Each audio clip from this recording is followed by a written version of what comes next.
प्रयत्न हाच राहील की युती म्हणून निवडणूक लढवाव्यात. निवडणुका युती म्हणून लढल्या नाहीत तर एकमेकाला शिवाशाप द्यायचा नाहीत. आपण एका सरकारमध्ये आहोत असं देवेंद्रजींचा दंडक सगळ्यांना आहे. जे नगरपालिकात झालं की 70% ठिकाणी युती झाली, 30% ठिकाणी नाही झाली. याचं कारण लोकसभा आणि राज्यसभांच्या निवडणुका ह्या देशावर आणि राज्यावर इम्पॅक्ट करणार असतात. तोच नियम खाली लावला तर लोकल लिडरशिपला सारख्या ऍडजस्टमेंटच करावं लागतं. नगरपालिकांच्या निवडणुका जवळजवळ 98% झाल्या, 2% उरल्या. त्यामुळे आता आम्ही महानगरपालिकेची तयारी सुरू केली. नगरपालिकांच्या निवडणुका जवळजवळ 98% झाल्या, 2% उरल्या.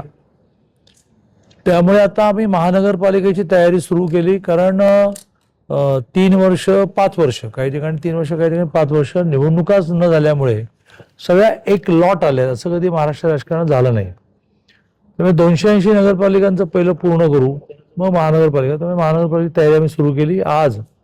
आणि आज म्हणताना मला ज्या 5 महानगरपालिका सगळ्या ठिकाणी एक कॉमन टाइम टेबल सगळ्यांना रटून घेणे म्हणजे हे असं ठरलं आहे, याच्यापेक्षा एवढं काही करायचं नाही असं करण्याचा आज प्रयत्न होता. त्याप्रमाणे 4 दिवस उमेदवारी अर्ज द्या, पुढचे 4 दिवस उमेदवारी अर्ज भरून घ्या आणि स्क्रुटिनी करून प्रदेशाकडे पाठवा. प्रदेश एका सर्वेच्या आधारे 1 2 3 4 5 6 7 8 9 10 पेन्सिलने टाकून देईल.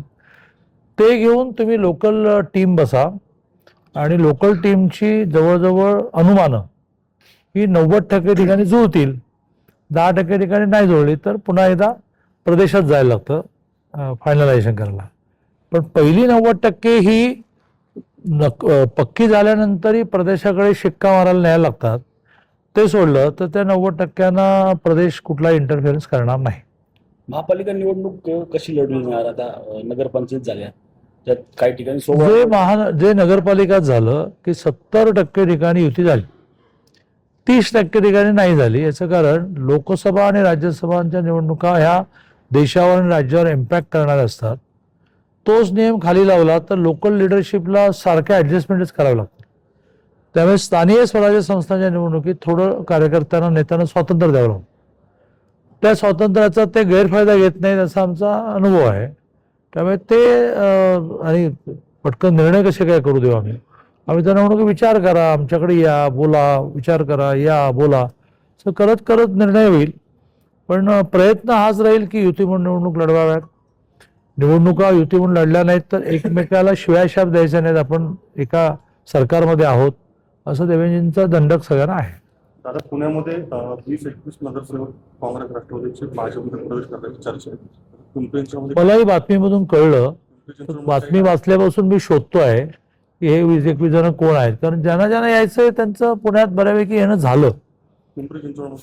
पिंपरी चिंचवडमध्ये त्यांना कार्यपद्धती समजावून सांगितले की तुमची 7-8 जणांची जी इंटॅक्ट कोर आहे त्यात एखाद्या नावावर एकमत झाल्याशिवाय वर आणायचं असतं. तर ते अशी काही नावं काढतात.